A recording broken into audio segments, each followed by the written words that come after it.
Let the sound of that fading gong take you deeper, deeper into the altar of the Holy Spirit found in our hearts and souls.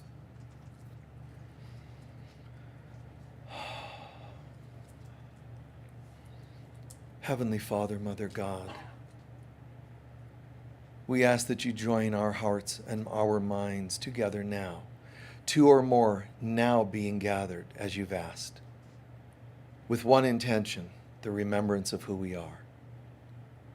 Father, Mother God, help us to see you, ourselves, and others. Help us to see our world the way you see it, not the way humans typically see it. Help us to see beyond the dualities, illnesses, wars, politics. This is not of interest to us.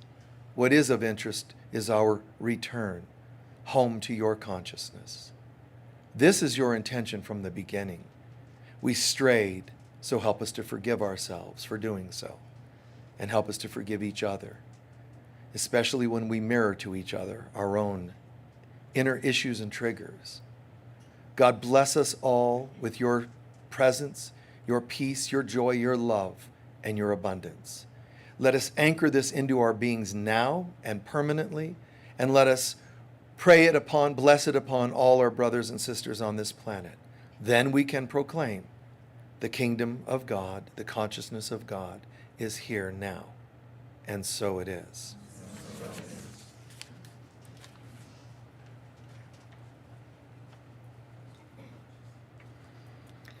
By Paramahansa Yogananda. Realization that all power to think, speak, feel, and act comes from God, and that He is ever with us, inspiring and guiding us, brings us an instant freedom from nervousness. Flashes of divine joy will come with this realization. Sometimes a deep illumination will pervade one's being, banishing the very concept of fear. Like an ocean, the power of God sweeps in, surging through the heart in a cleansing flood, removing all obstructions of elusive doubt, nervousness, and fear.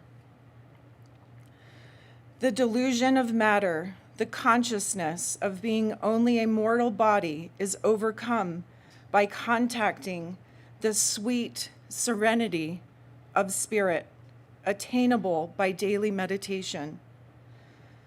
Then you know that the body is a bubble of energy in His cosmic sea. Thank you. Please join us in reading the mission statement. It can be found on the seat backs in front of you.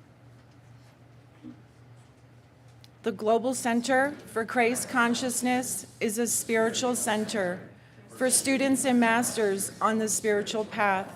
We are dedicated to awakening the inner Christ and creating a world of love, peace, joy, and abundance.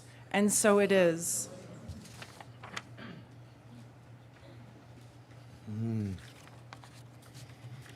Good morning, everyone. Thank you, folks online, for joining us. We welcome you and we appreciate your joining us. Can anyone share what topics you want me to cover today?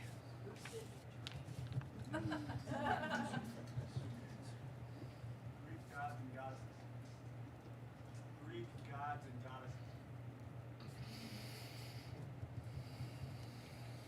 Meditation and needing rest. What is it? Meditation and needing rest. Okay, one sec. Isolation. Okay. Money and power. Letting relationships fall away.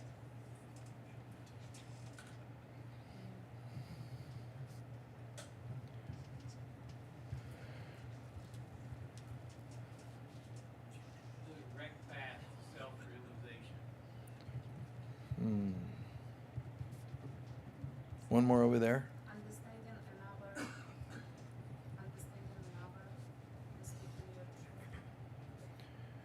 Good. Yep. In the back? Yep. What is it?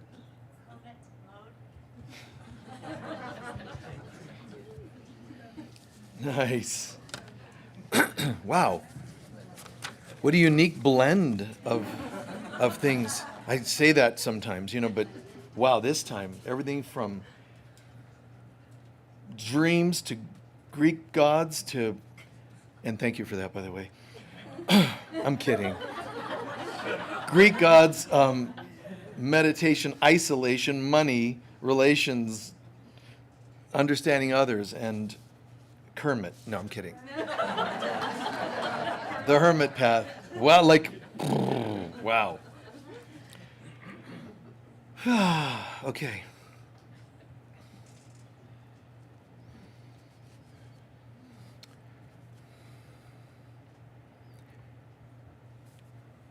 There's something extraordinary about knowing the difference between the horizontal subjects of life, which includes, money, politics, even seemingly spiritual things, books, materials. Something happens when we decide to wake up. There's sleeping humans who have no clue and no interest, seemingly, in awakening, growing, and so on. When you start to wake up, that's a dramatic shift. And it's like, I didn't even know how messed up I was. It could have been ignorance, addiction, whatever. That's the old self. Gone. Bid it farewell. And one of you asked about ending relationships. That's a relationship most people don't think about the ending of.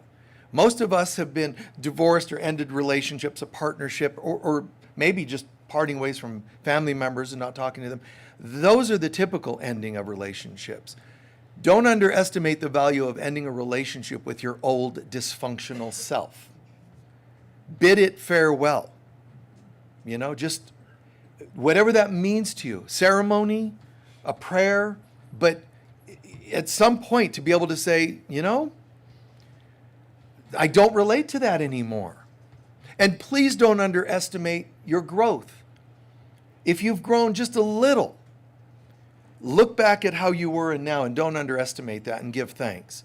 Your ego's going to tempt you to underestimate it so that you don't continue waking up. When you say thank you, everything launches to another level. When you say, I can see changes I've made. I mean, I made them and I just kind of was going along. But when I look at the contrast, how I was 5 years ago to today, wow, stop and say thank you. Because what it does is it's not just another tiny step. Saying thank you means you launch to another level. Oh, is that making sense? Because you're acknowledging, you're having the courage to acknowledge, I have changed. And the ego is going to say, that's arrogant. That's egotistic to say, I've changed and I'm doing so much better and I give thanks.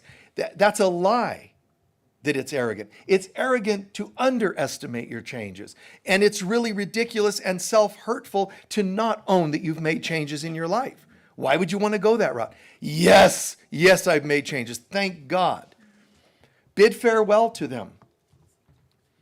Whether it's photos of the past, whether it's, diary notes, what are you going to do? I might need those someday. Really? You need to know how many times you've been stoned? Let it go, burn it. It doesn't have a value. However, you might think it does, which means you still have an attachment to the old you. Now, I'm not telling you go home and make yourself, it has to feel right for you. But it is an amazing thing to know when it feels right to say goodbye to the past versus going through the motions and acting like, just pretending that you're making changes or you're grateful that you made changes.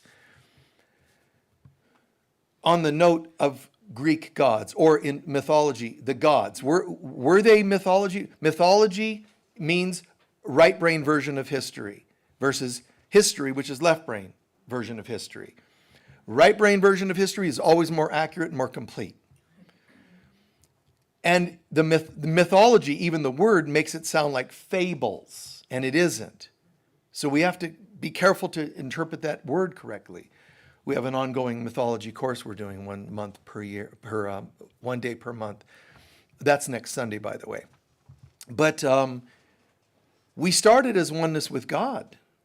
We parted, we blasted like the Big Bang in the universe. We blasted away from oneness with God, and we became part of these original primordial forces that eventually fell further and became the gods of the cosmos.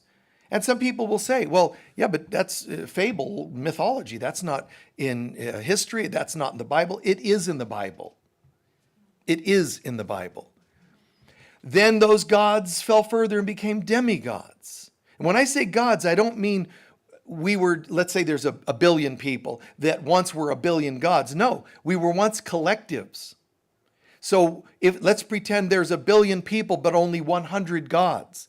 Those billion had to fit into those gods. Does that make sense? We were part of a collective that splintered off and splintered off and splintered off. So in a sense, we're all soulmates that we go home and become one with God again. But we were once part of the creator gods and manifested this whole universe. By the time we landed all the way, we went from gods to demigods, and from demigods to heroes, to mortals. And we sit around marveling at how amazing we are. I got a raise at work, man, because I deserved it. I did an empowerment blessing to myself in the mirror, and you deserve a raise, and I got a raise. And you think that's something. That's actually not much to brag about. You were once one with God. You were once a creator God, not individually, but collectively in groups. And that's why sometimes we have like soul groups, because the gods splintered into lesser gods and demigods and then we just ended up as mortals. It's even in the Bible that there's a point where gods screwed up so bad, they were told, now you have to become like a mortal and die like typical humans. You see? I mean, this is telling us you used to be so love-based and you splintered off. How far did I splinter? As far as your beliefs created you to splinter off. When you can still act like a god, and I don't mean arrogant, entitled.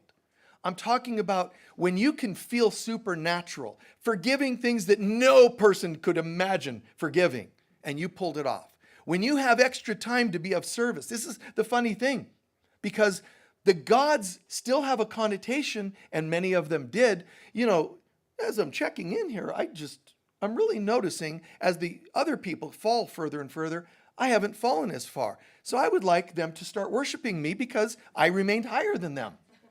Which Enoch tells us ended up being their curse. Because when they tried to make people worship him, those gods ended up falling further into density, let's call it. It actually becomes like a fourth dimensional version of hell for them. These gods fell because they forgot this. When you're coming down in your gods, and aren't you wonderful, man, look at you, your god, demigod, heroes, and so on. Heroes in the stories of mythology, as you're coming all the way down, heroes were heroes because they were humane, not humans. They were humanitarians, those who cared about other people. So if you want to go home, this doesn't happen because of a date on the calendar. It's not like, I heard that in 2012, we're all going home. Really? You're still here. Fairly dysfunctional, for that matter.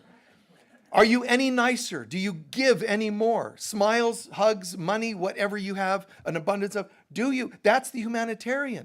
So technically, the greatest, now that we've all fallen to this level, the greatest thing you can do is act like a god again, but a good one, not a selfish one. So you don't just go from here to heaven.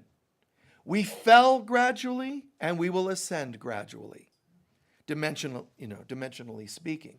And that ascension is amazingly not by how grandiose, not by how much you know the cosmos, like a God, creator God would. It's right down day-to-day behaviors. Actions of service will make you a god or goddess again. Strangely enough, because you will go from a human to humanitarian which is someone who thinks beyond themselves. And when you stop thinking beyond your little self, you become part of a greater we. And we is actually where we came from. We were once soul groups like God's, and we fell. To return to that, you have to think like a collective. Does that all make sense? It's really fascinating if you think about it.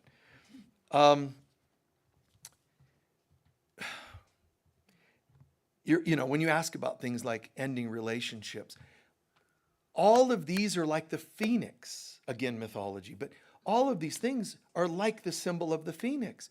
Ending a relationship of any kind, changing households, changing jobs, going through menopause, going through a dark night of the soul. We look at these things as though they're linear little things we do. What are you doing? Oh, I'm going through menopause. Oh, okay. And we just make it linear little conversations. There's deeper meaning to all of these things. Well, I'm just going through a lot this last couple of years. Get excited and go, oh, guess what? I thought my life just sucked. There's actually more to it. I'm going through the dark night of the soul. Yes, dark night of the soul. Dark night, soul. It's not like I'm having a bad day. This is, I am being raked through hell. And the people around you should say, sorry to hear that, but we're here. How can we help? They can't take it away from you. If you say, I'm going through the dark night, one of the areas that it's hitting me hardest is finances, they can hand you a $100 bill. It will not cure the dark night. You'll go, well, thank you. That's amazing. That's going to change my whole dark night of the soul experience. And you'll somehow drop it on the way to your car. Somebody who's not going through the dark night is going to find it.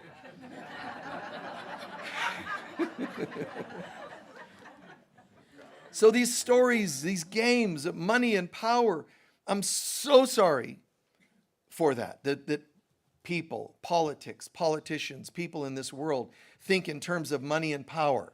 And they are absolutely mentally ill, spiritually speaking.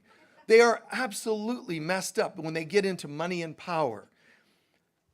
They're so messed up that it causes them to grab onto whatever they can to find sanity, and it isn't going to help them. When you're in the dark night of the soul, things can't fix you. You can have a little bit of a crutch now. They gave you a crutch to walk, but they can't fix your legs when you're in the dark night, figuratively, metaphorically. They can't carry you per se. If you're going through the dark night and you've lost a loved one and it's hitting you, they can't bring back your loved one per se. You've got to walk through it. And it's the same. People into money and power are like in a perpetual dark night. They may not seem like it because they have so much money to distract them. But they're just like a person with an addiction. It could be power. It could be winning an election.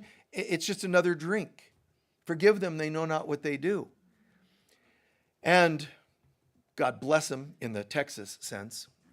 God bless their little soul. Because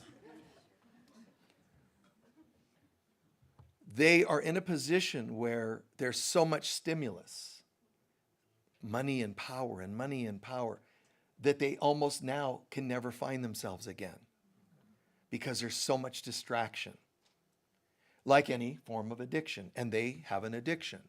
But where does addiction come from? The lack of oneself, knowing oneself, so you reach out and compensate elsewhere. That's what they're doing. Forgive them, they know not what they do. But don't get caught up in the hating them, loving them syndrome, because then you're making the them that they think they are real. And then it's just a false image, and you'll be dragged down with them. Just love. Just send them love. There's pros and cons for the positions such people are in.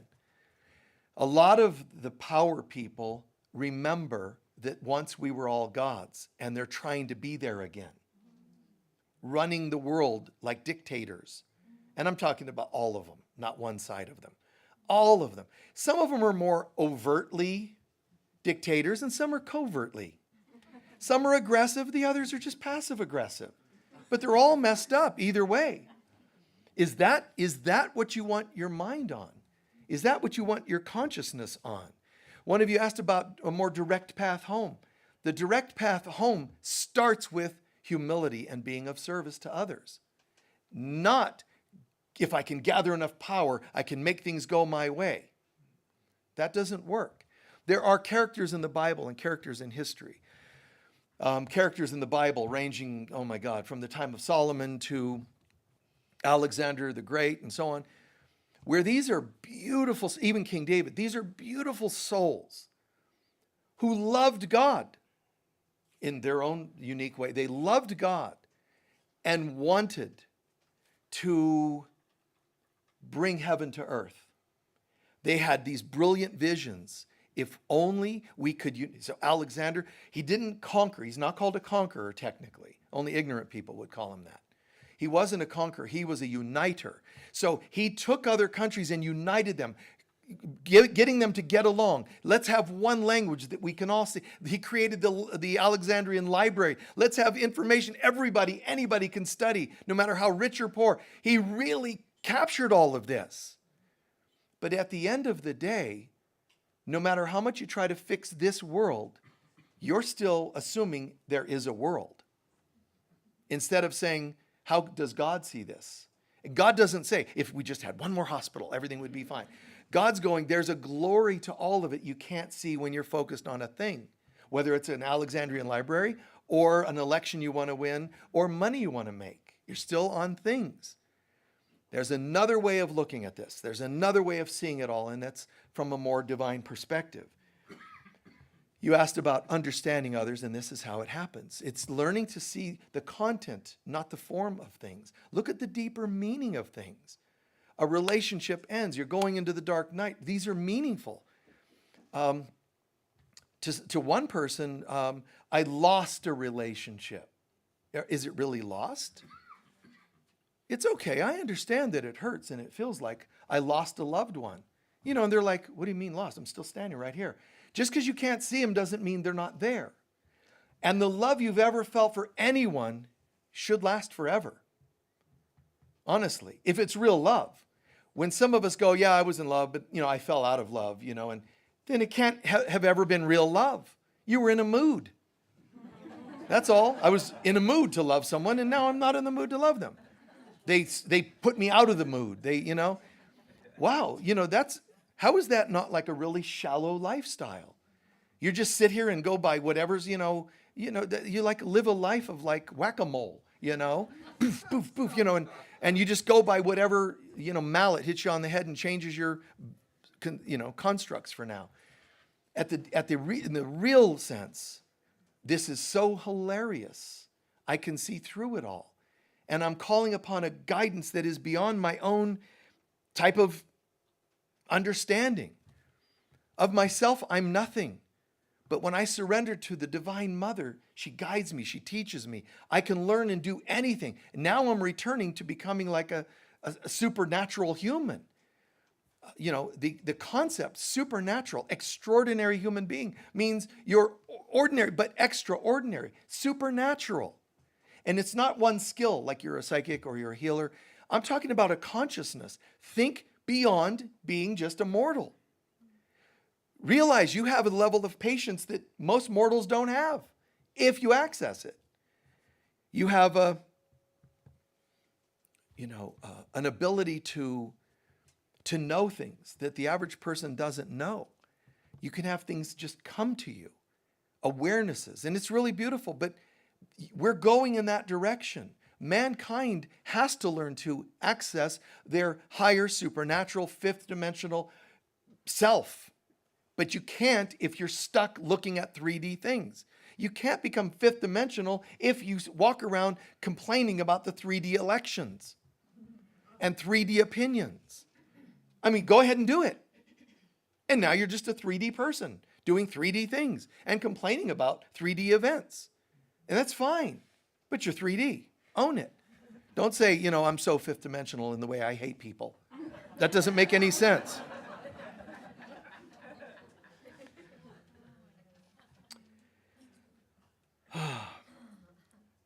I'm wanting to make sure I'm honoring the requests you guys are making and tying them together as well.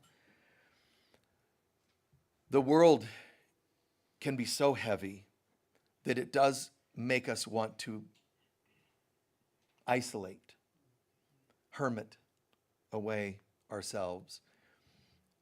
And there's some pros to that, which is it's a symbol of going within. When you isolate, when you meditate, those are all symbols of going within. But how do you feel when you do? Are you comfortable going within? You find irritations. You find yourself anxious. You find yourself impatient. You find yourself bored when you meditate or when you isolate for a day, a week, a month, fasting or doing whatever you're doing. When you go within, be quiet. Because the last time we experienced a silence, it was the moment we started separating from God. And what came after the silence? The Big Bang, which is a fierce explosion of terror. So last time we got still, it was when we said, here we are part of God, let's be still and imagine that we're not. And then the not manifested. Chaos. And we've been living the chaos ever since. If you want to reverse it, you've got to own the chaos that you create every day in your life. You got to bring it back to the silence that originally blew into something. And on the other side of that silence is the presence of God. So we have to reverse the things that we put into motion. There's this idea of a higher self. Higher ground is not just an incredibly great Stevie Wonder song. Higher ground means practice whatever your questions here, even lucid dreaming. How do I nurture that more? Get used to moving to a higher perspective of everything. Soar above your problems. Ask God to help you see things differently, and that's a metaphor of rising to higher levels. It's been promoted out there as a cool thing that happens. You may have heard of this. A crow can only ascend so high, and when it tries to ascend high enough, it gets tired and, cannot handle flying any higher. So often it's been known to happen where a crow will actually find a bird that can soar higher. A crow will land on the back of an eagle. The eagle will do the work, and the crow will just hang out and get a ride. Yeah. And it's an incredible thing. And there's going to be people that say, well, it hasn't been completely scientifically proven because there's no video. People said it, but it could have been a hallucination. And just anyway, crows are known to have done that. And it's hilarious. But the crow in us, it's not about stealing enlightenment, but the crow in us is the part that says, I'm going to surrender. I can't do this on my own. And it relies on the eagle, a symbol of great spirit, to take you higher. We all have to learn to surrender that. And we see ourselves, we've talked a lot about triangles and pyramids lately using symbolism, but one reverse way of talking about a pyramid is technically, in one model, there's a pyramid. There's God and here's us in our dualistic world. Fine. We talked about taking that and doing it this way in relationships, personal relationships. Can't revisit that too much. What I'm saying is another model of a triangle is you take this and take it this way, and it's a very sad scenario because it means all that God is, I've become nothing but the tip down here, this mortal. God's going, I am this, and we're going, yeah, but this is it for us. God's going, all that I am, you are. And we're like, uh-huh. So you might remember that Crowded House song from the 80s. There's freedom within, there's freedom without. Try to catch a deluge in a paper. You remember that? Hey now. Don't dream it's over, right? So try to catch a deluge in a paper cup. So here I am, God. I'm learning to change my life. I'm waking up on the path. I used to really be messed up. I'm ready. And God's going, okay, here I am. Would you like to experience? Yes, I want your will. I want your consciousness in me now. And you hold a thimble. And it comes pouring down, and that's all you've got. Thanks, God. That's like it manifests as a 25-cent raise at work. And God's going, this is amazing, you people. I'm this. You ask me to pour my presence into your life, and you hold out a thimble or a little pixie cup at best. And we call that, wow, that's really amazing. And it is compared to a thimble. Or you could really be messed up and just go,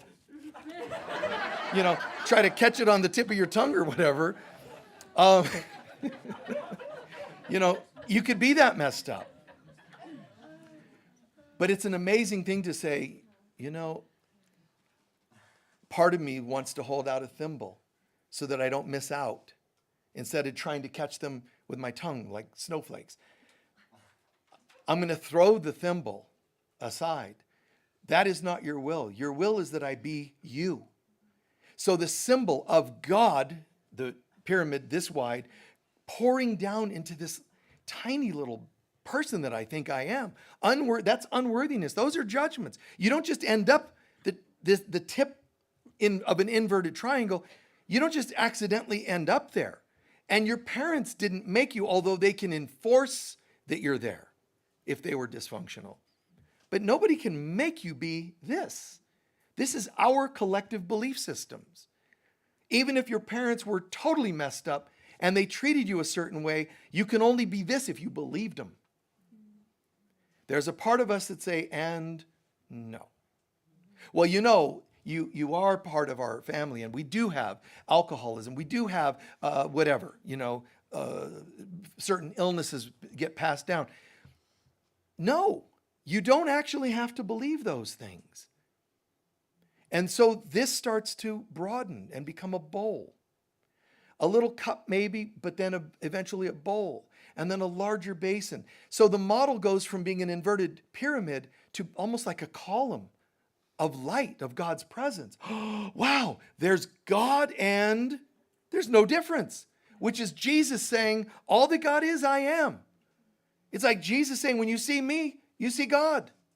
That's very cool. That's a model where you took the pyramid and you split the bottom open to be like a column. Excellent. So I went from God's here and I'm here, but broken and God wide and me broken, to all of a sudden I'm standing in the light of God more. I live the life of God. Isn't that a great model? And then the column will eventually become a circle where there's not a higher part and a lower part. And you cannot tell its oneness. You can't tell it apart. You go from this to a column that's perfect, beautiful model, but that's halfway home. And you got to go halfway before you go all the way home. So we've got to learn to live in a state of surrender, in a state of I don't know. Even though the arrogant one thinks it knows which politician is right, which thing to vote for. What do they call those little things? Propositions? Yeah, is that it? Little numbers at the end of them, and you have to vote, all the time. And do you vote this in or out? Or politicians. That whole world. You can get into that stuff, and then it takes the triangle and puts you back down to this. The more you think you know, the more you're actually becoming just this little tip that knows barely anything. This is like at best a survivor in the world. Survival of the fittest. It's a very sad thing to be this. And the more you think you know, the more you define yourself as not knowing anything. So there's a part of us that doesn't even know we're the tip of that. And we live, but you're still in the tip, but you're unconscious. Then all of a sudden we start to say, no, I want to know who I am. I want to wake up a bit. Good for you. You become the tip of an inverted pyramid. That's better than where you were. And the more that tip goes, wow, I'm here and look at me. And now I've got degrees and I made it through this and I graduated that. I'm starting little identity. Isn't that cute? Then, and it's not from you developing, it's the surrendering is what broadens that pyramid. I don't know anything, but God does. And if I invite God in, I have no limits. Now you're going from mortal to demigod, hero. Hero first, the hero, you pull yourself out of where you've been. Good job. You're your own hero now, or heroine. And you'll become like a demigod, and you start to feel that way. And it's going to be told to you that sounds arrogant. But I'd never said, put it on your business cards. Window cleaner and demigod. I never said to boast it. I'm talking about living it. When people are struggling and you're still able to smile, you're actually being like a demigod, a hero at least. And I'm not saying don't feel pain. But when you are in pain and you own it as your lesson, that's a demigod or hero. Humans don't do that. Humans project and blame, which is why they're this at best. They go, I'm going to look at a broader perspective. I'm going to open my mind to other ideas. See, that's not a mortal. Mortals live in terror, even though they might look like grandiosity and certifications and licenses. They live in terror. Can you say there's more? Can you believe beyond that? Can you lose a limb and still survive and find a way to be whole, like some people have proven? Some of us would crumple seemingly under that. Find your way to be a great example of others. Mainly, help people feel like they have value. You've heard me say that many times. You don't have to sit there, okay, how do I do technique? And I got to chant and I got to get myself ready. Sun salutation, because I got to go and meet a lot of weirdos today. So this is how I'm going to raise my vibration. No, it's learning to not think that there's a lot of weirdos. Just do whatever's in front of you. I mean, and I've done strange things that some people would just go, that is the weirdest thing I've ever heard. But it's still beautiful. I remember a gal who obsessively paranoid about germs. And I remember we, after a workshop, a handful, like 6 of us or so, we went to get something to eat at a restaurant. And you could just tell, I mean, she sits there so nervous. You're at a restaurant, and I wonder if they sterilize this and that. And, I mean, she was like that. I mean, is this clean enough? And get an extra napkin and look at your spoon. And she was like that. So I personally, I'm not like germaphobe or anything like that, but I don't, most foods I'm not interested in, so it's a funny little thing. So I'm not sitting at the table like I just live in the gutters and I'm some really gruesome kind of, I mean, I'm fairly clean and so on. This girl was obsessive, and I'm not the type that is going to eat, you're having meats, and I'm not going to, oh, may I have some? I don't really pick at other people's plates, because that's food I'm not interested in. But she's sitting there phobic, and I'm sitting there disinterested in the meal. But the greater good. She starts doing this thing about, I think the table needs wiped, and I can see, grease and crumbs and this and that. What do? Feed that, and we should order gloves. Again, I'm exaggerating because I'm not really phobic like that. But the fact is, she started obsessing so much. I went, you know what we ought to do? We ought to get this table clean. She's going, exactly. That's what I've been trying to say. And I went, I just licked the damn table. Yes, I did. Yes, I did. It was at a Chili's in South Florida.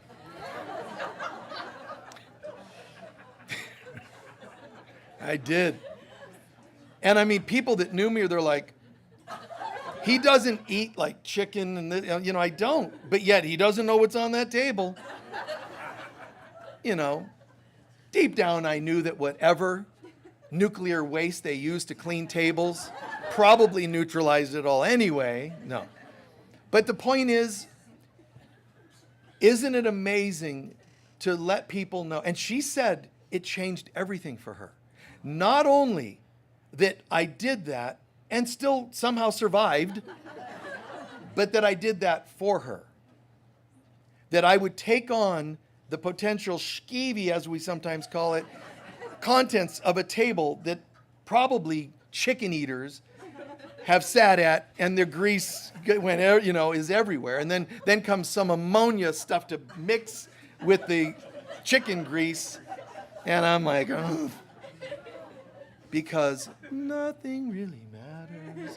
Anyone can see. Right? And Jesus says in A Course in Miracles.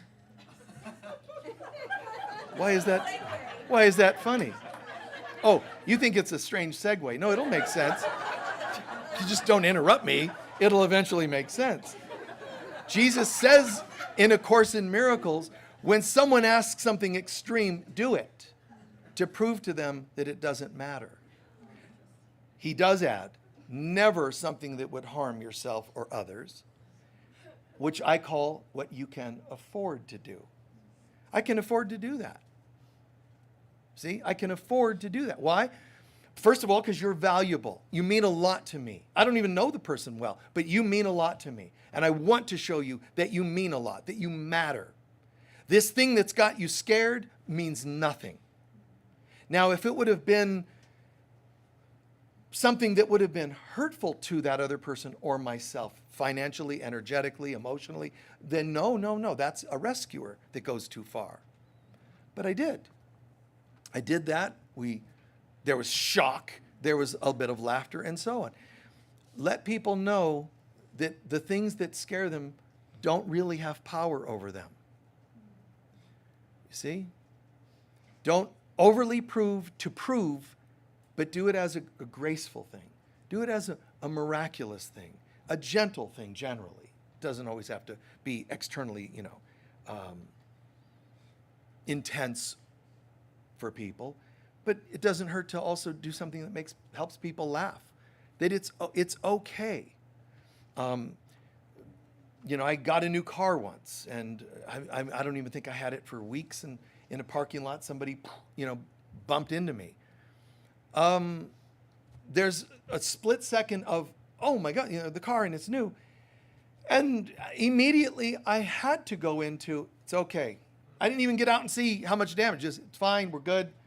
And people do. I remember a daughter of mine was moved into a city and near a college, and some college kids, partying in the evening, ran into her car. She's like, Dad, can you, do this and that? Can you I got an estimate, called the kid who's like, hi, hello, sir. I'm so sorry. What am I going to say? Hell is coming your way, son. I can't do that. I'm going to charge you. We're going to jack up the estimate. I can't do that. There's a human being I could tell was terrified. And I said, the quote was a couple $1,000. Okay, well, I can probably pay $50, listen, this is not Tartarus. I'm not Hades. We're not in hell. I don't want you to enslave yourself over this. I can't do that. What I said was, the quote, a couple grand, waiting for the guidance, and, God's like, me, I know, so we know each other, and God's like, why even ask? You know what you're going to do. Yeah, So I said, but don't worry about it, man. Just drive carefully. The kid starts crying, and he's such relief. Damn it, that's what we're supposed to be doing. Not adding grief to people. Somehow work miracles. Then you return a hero, a demigod, a god goddess, and home. You want to ascend, act more like an ascended self. Act more like God. How? It's all about the attire. No, it isn't. It's all about, you got to change your name to, Ahmed Rod Solar Being, and move to Sedona. Listen, when you go to the DMV, they're not going to say, okay, Ahmed Solar Ra, it'll be like, okay, Fred. It's such a funny thing. You can't just change your name and think you're different. You have to become the change you want to see in the world. And it's gentleness, man, and it's helpfulness. God, I've seen this so many times in my life. Not saying these to brag, but to give examples of day-to-day stuff. I remember it was so cool. I was ready. I'm a keynote speaker at a conference. And I loved the fact that white pants, a white something or other shirt with a shawl of, it just feels so stinking pure Christy. And I'm ready, and I get the ride, taking me to the venue, can't wait till I arrive. No, I'm kidding, but I don't, think grandiose like that. But my point is, yes, I'm all in white. It feels really great. And we get there, and there's somebody whose car is stuck in the mud. What am I going to say? I'd like to help, but I'm just too pure. Nope. Out of the car.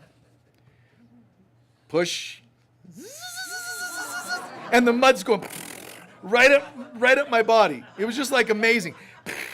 Just right, riddling me with, and those spots never came out of those pants. Never. No matter how much bleach and whatever else, or even cleaning fluid from a Chili's table, nothing took the spots out. And if I ever saw the pants again, you could still see, what I remembered wasn't like, oh, that's terrible. What I remembered was being helpful. Every way we can. But don't do it the way I do it, nor the person sitting next to you. You have to find out what you can afford. I just love generally saying, I can afford a lot. Whether it means this or this. If you had a child and there was some famine going on, and you had a child, any decency in you knows that you'll maybe take a morsel at best, but you're going to feed the child, right? These are children of God, and they need help. So you give what you can. You give a server extra. And I'm not saying you do what you can afford. But when I give and they say, what, are you sure? I say, well, why not? Don't you deserve it? I plant that teaching seed. I never tell them, I'm Michael Mirdad. Come see us at the Global Center for Christ Consciousness so we can convert you. I never do anything like that. And never. People on planes, so who are you? Michael. Michael, yes. Michael, yeah, exactly. It's like doing the who's on first. They expect something more, but I just keep going back to Michael. And that's all they need to know. They don't need to know why Michael is this way. They don't need to know, because I don't want to do it as a sales pitch. I don't want anything attached to it that could be misunderstood. Do you understand what I mean by that? Just kindness. Just because people deserve it.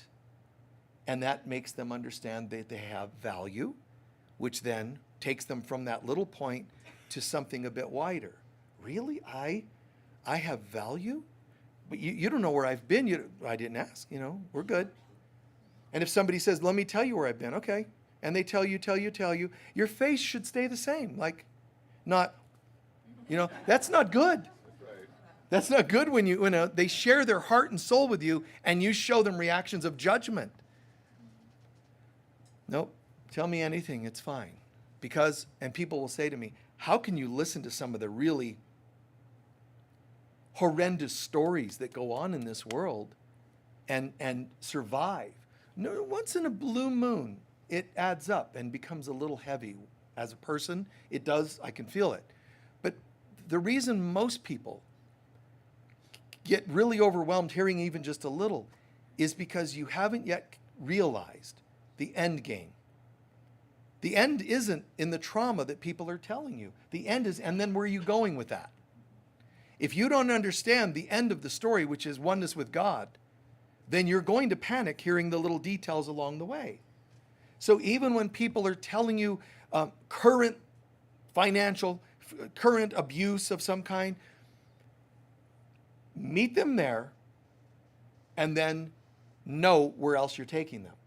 Have a confidence that I know this is this, but we're going to get somewhere. Even a good doctor is going to be able to go, I know this hurts now, but my goal with you is that'll be gone. A counselor, right? A good counselor should say, I know you've gone through a lot, but we can work with that, right? A parent should be able to do that. So in a way, all I'm asking you to do is access your inner doctor, counselor, or parent. Hear what's going on and then know inside where we're going with this. I've said this metaphor many times, but it's kind of like putting one ear, eye, foot, arm, one hand in heaven and one here on earth. Kind of like saying, I'm going in. Connect, get your oasis, drink down some waters of life and God connect. I'm going in.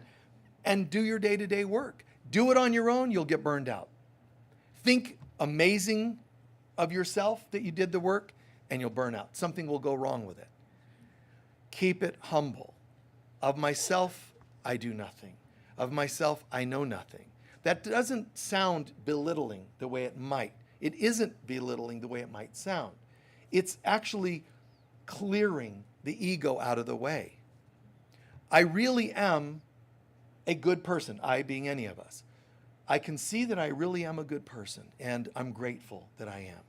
I know I could have gone a lot of different directions in my life, but instead I'm focusing on goodness.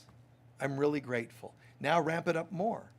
And I mean, this was me throughout much of my life. I've made mistakes, have had a selfish moment here and there, but I just felt this way. I can remember, through most of my life. Simple little things. I remember a gal in middle school, I think 8th grade. And I remember these guys kind of giggling and whispering, and they're talking to this girl. This girl was like a model. She was beautiful, although middle school, she was considered very beautiful. And the guys are all like whispering. I'm like, what's going on? Her blouse had come unbuttoned, and you could see a bit from an angle. And the guys are all like, yeah, yeah. And they're all getting up there to get a glance. Yeah, so I walked up and I whispered in her. I said, your blouse is unbuttoned. She went, oh. And she was so grateful. It's so weird that I remember it to this day, the way she looked at me like she was being so respected. I'm not claiming to be perfect about these things. I'm just saying that's what we need in this world. To be taken care of with each other, not rescued, but held up, supported a bit. How can I help you today?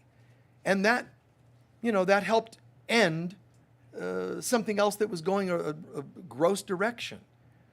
So whether it's the dinner table at the restaurant, or whether it's this person's blouse, or whatever it might be, how can I be helpful today?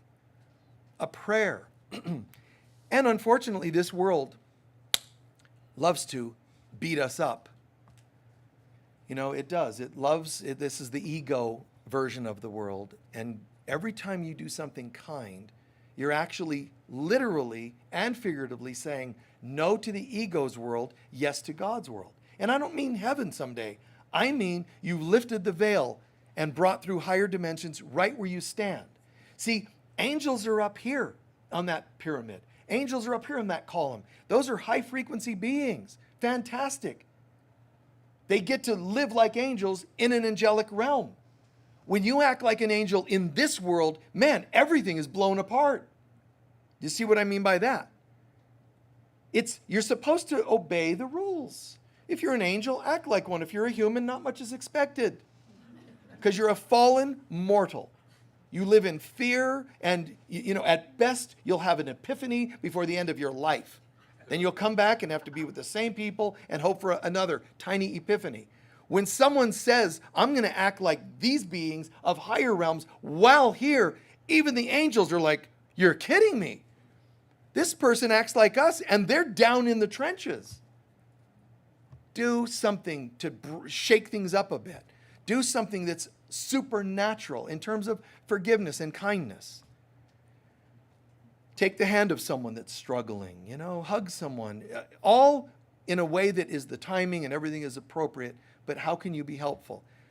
Through my life, time and again, people struggling with whatever, reaching out and asking for help and not knowing who I am, but giving them advice, giving them feedback. A couple of young men were talking this weekend, and I was there, and they were talking about relationships, so I threw in a couple brilliant seeds, of suggestions for them, But how can you be helpful? And this has nothing to do with you stand at a podium on a Sunday, or a workshop facilitator, or an author. The more you think you're an author that is sort of above your readers, you've lost everything. You've missed everything. I don't care how brilliant your book is. When you're an author who's above the people you're writing for, I'm not interested in anything in the book. I'm not going to be excessively judgmental. I'm not saying I'm just saying I lose something in me. I lose interest. Show me how you can get right in there and participate at that level. It's an amazing thing. Broken humans become humane and humanitarian. And now they're heroes in the trenches, but also energetically, you're going to a higher level of consciousness.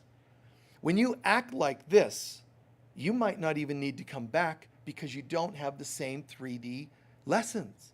You've thought beyond 3D, so you're no longer 3D.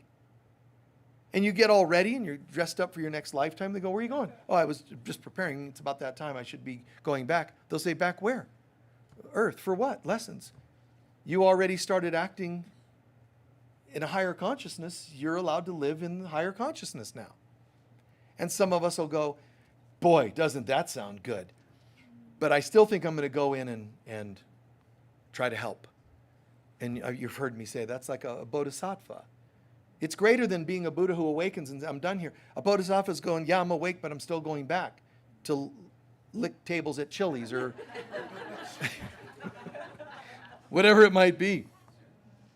There's a point where I don't feel any separation anymore. Again, I being any of us. It doesn't feel like it's there. How can you be holding on to your past and make that affirmation? All the stuff of the past. I'm not minimizing the hurt that comes from ending relationships, as one of you put it. That can be very deep and hurtful. When I had a relationship end during my first dark night of the soul, it's the only time in my life when I prayed to die. And it was relationship. I didn't understand how, and it was the dark night. I didn't understand how everything could have turned so dark. How a relationship could have ended that I didn't get into it for that. I was a kid when I got into it and I was there for years. But coming to an end, it was so mind-boggling. When you go through the dark night of the soul, for women or sensitive beings, it's heartbreaking. For males or more masculine beings, it's mind-breaking to go through the dark night, to have your life crash. Women, it's here. Oh my God, just heartbreaking. I'm overwhelmed. For men, it's like, how could this be happening? Like, it's mind-breaking. We thought we had it all figured out. See? So it's mind-breaking. There's a difference, no matter what gender you identify with. Okay?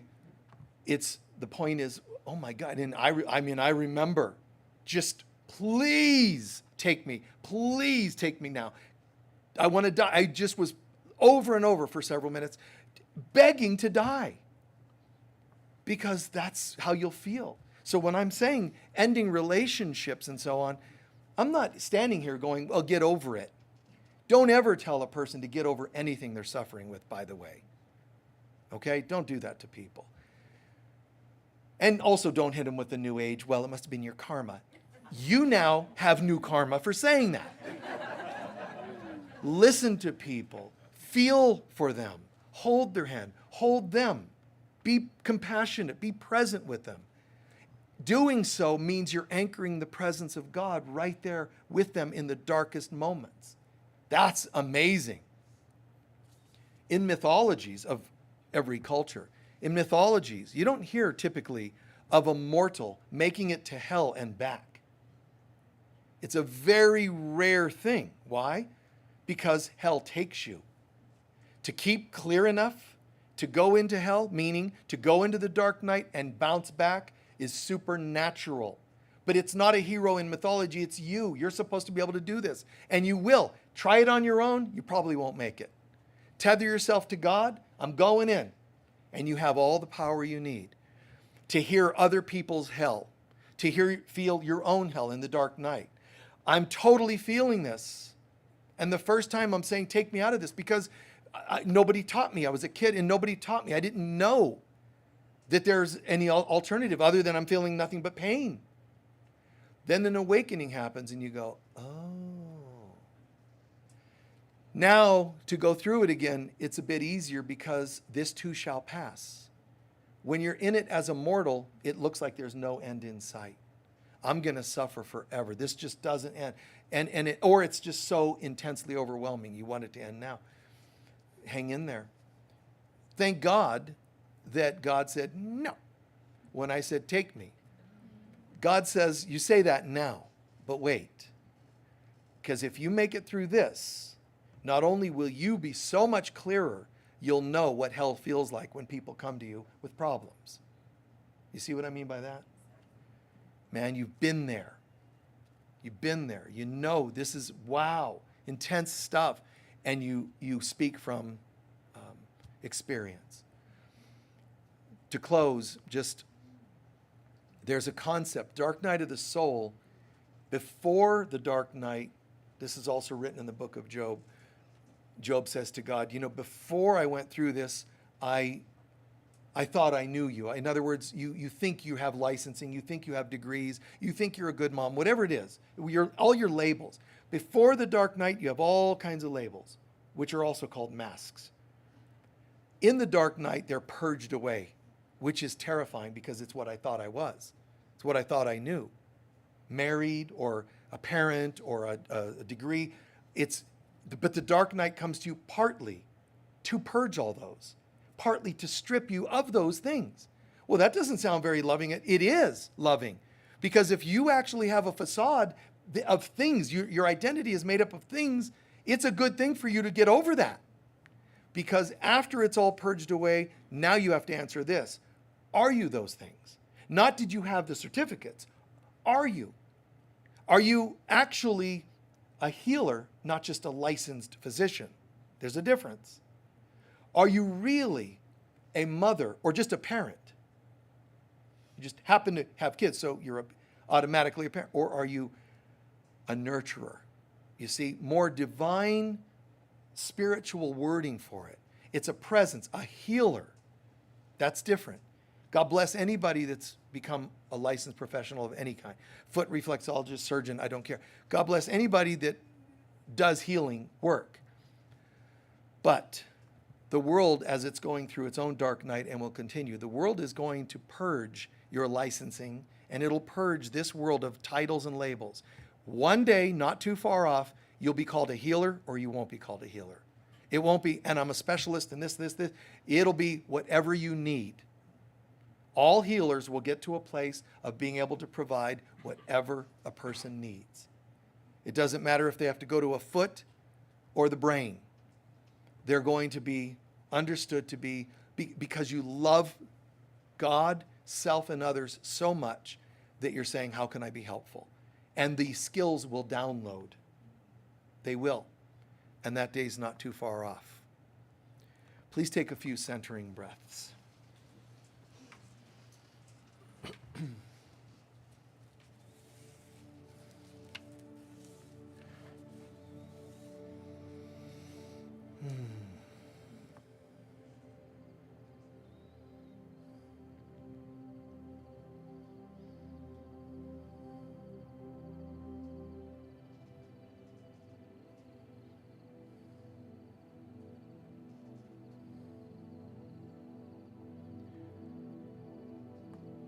A few centering breaths, shifting consciousness to a quieter internal perspective.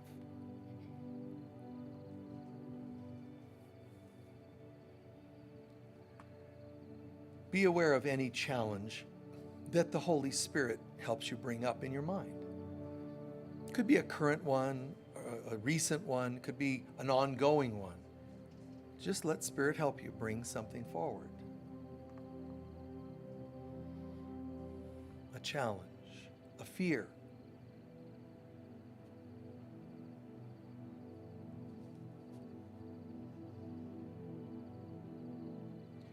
Look at the way it affects your mortal self. Take just a moment to look. Can you tell which organs tense when you think about it? Can you tell what parts of your body become tense or uncomfortable when you're thinking about this thing? Relax your muscles and see which ones were tensing more than usual. Breathe. Drop your shoulders. Let your lungs expand your torso and see, God, I didn't even realize I was holding here or there.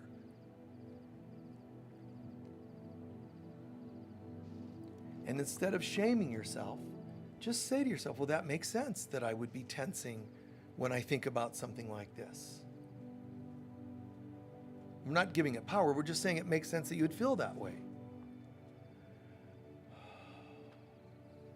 That makes sense.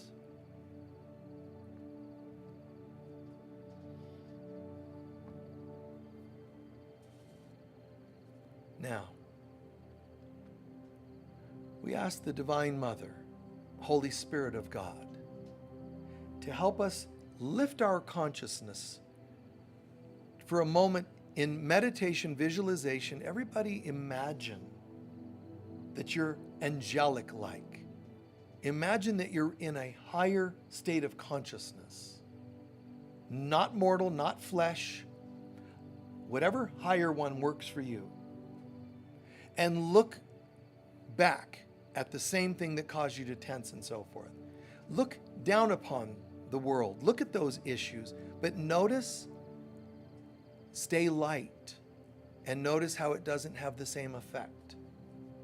Keep your mind clear instead of engaged. Look at it with loving objectivity.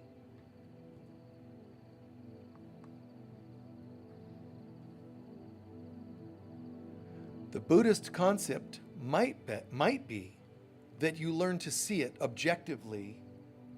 It has no power, and you're really nurturing the Buddha mind. Christ consciousness adds one more piece, and that is, ask the Divine Mother to help you. I know it's empowering to know how to do this on your own. It really does help you separate yourself from the dramas of the world and become a master, like Buddha was and became.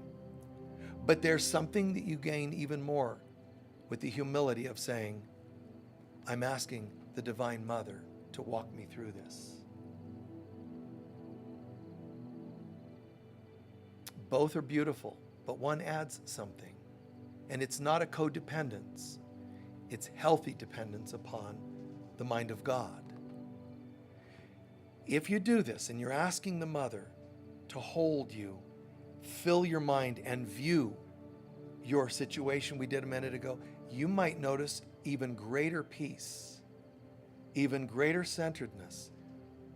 And we'll close with this. We're asking you, Divine Mother, when we come back into the world and into our bodies, is there any inspirations, insights you can give us, you can share with us, that would help us unravel this situation? You're not telling God to fix you. You're asking for insights on what you might do as next steps. Give yourselves just a half a minute to receive a download if something comes to you. Stay out of your thinking. Just see if something, it could be a feeling that comes to you, like peace, but it could be tangible little steps that you haven't tried.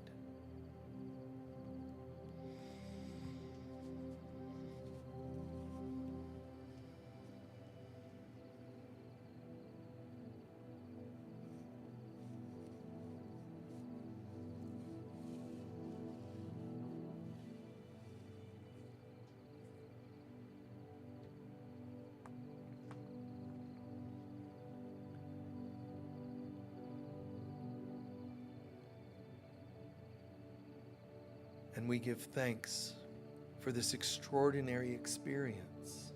Father, Mother, God, take me from thinking as an I, me, mine. Take me from I to we, and from we to thee. I is my lower three centers, we is my heart, but thee, the presence of God, is the kingdom of heaven within us. And I give thanks that I'm learning every day more and more to surrender to the truth of God. And so it is.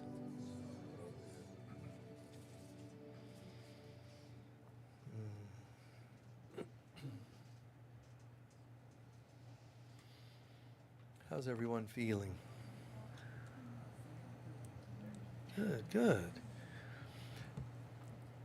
Anything you gained from the talk or meditation, or just from your experience being here for that matter, that you can share, that you feel is going to be helpful to you, insightful to you, or to other people in your lives? Anyone want to share how you're feeling? Yes? All the chaos I've created to get back to the silence, to get back to the other side. All the chaos created, and you need to get back to the silence. And on the other side of the silence is the presence of God. That's why some people cannot meditate. it sounds like, well, I can't because my mind, and I can't because the kids are loud. You can't because you don't want to. I know it sounds weird for some. I don't care. You're afraid of the silence because on the other side is God. And there's a part of us called our ego that doesn't want the presence of God. See it, own that it makes sense, and let's go anyway. That's all. Don't judge, don't react to it. Just, oh, well, that, yeah, I get it. And let's go home. Yes. Every aspect of what you said was beautiful. I enjoyed the laughter and also then the calm and the just taking in and relating to everything from the angelic presence to holding a thimble. So, All these different pieces, the holding a thimble to asking for the presence of God and yet giving very little breadth for God to fill, just always limiting. And remember, I am that tip of that iceberg, the tip of that inverted pyramid, based on my limiting beliefs, which includes self-judgments. That's me that did that. We can't, you know, well, genetically, I was only given a thimble. This is not even a real thimble. You know, it's a metaphor. How could you, I was given a metaphor from my parents? That doesn't make sense. Anyone else? Yes. That visualization practice to see yourself from a higher plane. Seeing yourself from a higher plane. There's chaos that I've witnessed from that perspective, and now I'm a bit more. I broke through a bit more of that cloud. Yeah. Now I know more. Breaking through that veil, that cloud, and recognizing you can soar higher and get a different perspective. Yes, dear. I like the licking the table therapy and all its implications. By really present, you can just really do the right zany thing. Right. We're going to put that on our testimonials. I really appreciated Michael talking about licking a dirty table. And yes, you got it. That sometimes those zany, those spontaneous, those they're very different. Like pushing a car in a white outfit. I mean, don't do it if you can't afford it. If I were in the white outfit, the mud splashed me, and I couldn't handle it. Oh my God, how can I go in front of a group of people and the mud on me? You know, if I was some prima donna, then I shouldn't be pushing the car. You know, learn to think, I don't care. Not in a bad way, just it doesn't have power over me. And sometimes it's funny to see the kinds of things that will be that manifestation of that statement. This doesn't have power over me. Sometimes it'll be some really out there kinds of things. I've shared this story there one time on a flight. This gal, a few rows up and on the aisle, and I was on the outside aisle, started choking, and people are signaling to the flight attendant. The flight attendants, we stay in our seats. Everybody stay in your seats. Well, that's appropriate. But the person was choking and they're turning blue, and people are like, I had headphones on, which you're not supposed to have, but I had headphones on, and I'm already making and writing and reading and whatever. And then something in me, I'm just like, there's something in the vibes, and I'm looking to, what is it? Oh. Unbuckle, walk up, dig out of their throat, they cough something out. I just go back, sit down. And then I'm feeling like, and I look around and people are like, it didn't even occur to me. But what an odd thing. And people are like, don't upset this guy. Like, who knows what he'll do next? Tracheotomy or who knows, you know. But that's my thing. You have yours. Go to what works for you. But it would help if most of us could act like a good parent, a nurse, whatever word fits to expound upon your thinking. You're just a little, I'm just a this or this. Wow, so much more waiting to be shown. And it helps people feel valued. One more. Seeing the glory behind something, not with your dualistic eyes, so seeing God's perspective, which is miracle mindedness, instead Yeah. of getting caught up in like the Seeing from God's mind. instead of getting caught up. And you will have days when you get caught up. It happens. Just reach out, hey, boy, can I share something with you? I'm going through this, and if you're the person ever approached, asked to be a listening ear, know yourself well enough to know whether you can handle this today. If you're already on edge, say to them, I would love to, but I'm already in a freak out mode. I got some really strange, be honest. That way they don't feel judged, rejected, or see a reaction in you. It'll bury stuff more for them. Handle it well. But when you ask, when you're going to share, ask somebody, would it be okay if I shared something? Ask, that's appropriate. Answer appropriately. Then we have less triggers going on. All right, thank you. We're going to do our love offering and then our closing prayer.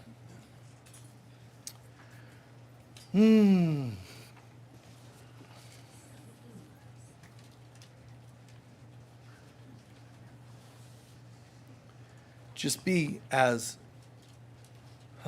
giving as possible, as generous as possible. And we want to give thanks. One person was extra generous over the last week or two, and there was extra, and they said, we want you to have this for something. And we were able to finally buy a new stereo, which will come in this week for the bookstore. It's been weeks and weeks we've been trying to deal with the music thing, because we like playing music in there. So it's a seemingly a simple thing, but your generosity went towards that. And it's quite expensive to get even a smaller system, but it was really a good audio system, so we got that. So bless you guys. Your love offerings go in the bags, but your extra donations towards things like special projects or people we help out, those go in the baskets. Try to remember which one to put. And if you don't know, you can ask or just put it in anywhere, okay? It'll all be okay. Hold your love offering to your heart. Together we'll pray. Divine love flowing through me blesses and multiplies all that I am, all that I have, all that I give, and all that I receive. And so it is. Thank you. While they pass those, it'll only take a minute. Then we'll, like I said, we'll do our closing prayer. Keep in mind, we have a healing room here that has the crystal bed in it. Extraordinary healing experiences, honestly, in that. So check that out. If you're from out of town, book it right away. You can have probably some of those done today. I don't know what the schedule's like, but register for those. And if you live in the area, get one, once in a while. They're 20-minute, 40-minute, 60-minute increments, depending on what you want.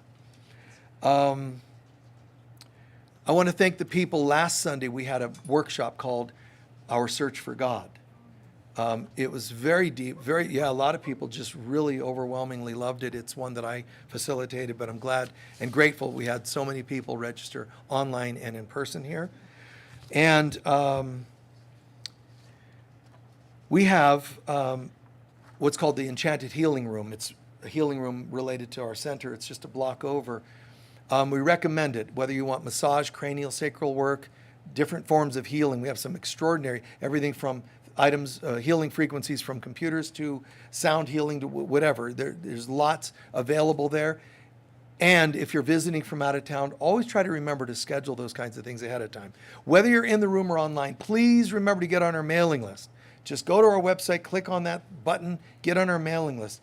It helps us tremendously, but it also helps you stay informed as to what's going on here at the center in terms of events and all that. And we have this Wednesday as a circle in here if you're visiting or if you live here. It's online too. We have our healing circle, and that's where we sit together and talk about what's going on in our lives, in our clients' lives, whatever it happens to be. Healing techniques, how to deal with certain things, relationships. But it's sort of a rap group, healing group, kind of thing where we sit and talk. But it's also learning techniques for yourself and others, and sometimes sharing with each other those techniques. So it's kind of hard to describe because it's very warm and personal in a sense, but it's a nice circle that we get together in. 4:00 in the afternoon. Thank you. And last but not least, remember, Daughters of Heaven conference is now just about 4 or 5 weeks away. If you haven't gotten tickets, it's the best conference in the world. It's fantastic. There's a book you can get in the bookstore or online, Daughters of Heaven. There's also a website, and there's flyers in the foyer you can pick up.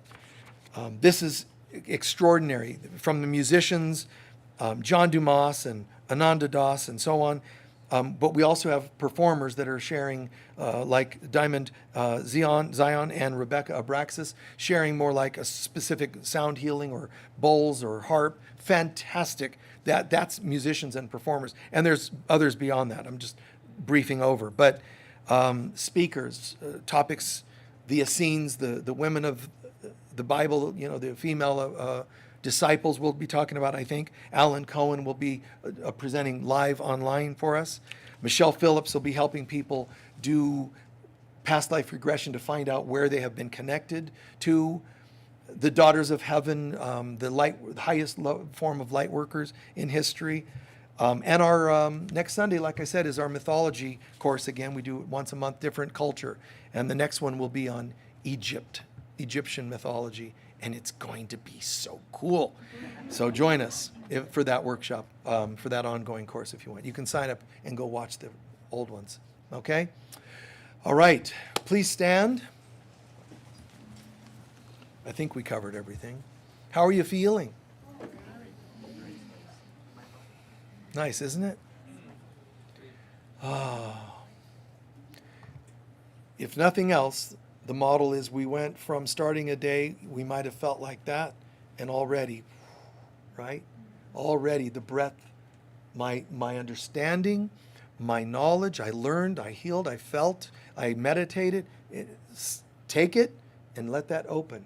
How much? 100%? Cool, if you did. If it only opened 5%, 1%, 2%, 8%, whatever, nice. As St. Francis said, less of me and more of thee. And I become greater in that. Can you feel that and know that? Can you own that? Yeah. Good. Take the owning of that. Without words, take the owning of that and just turn to a couple of people, smile, and let them see that you're owning that. Nice. Let them feel.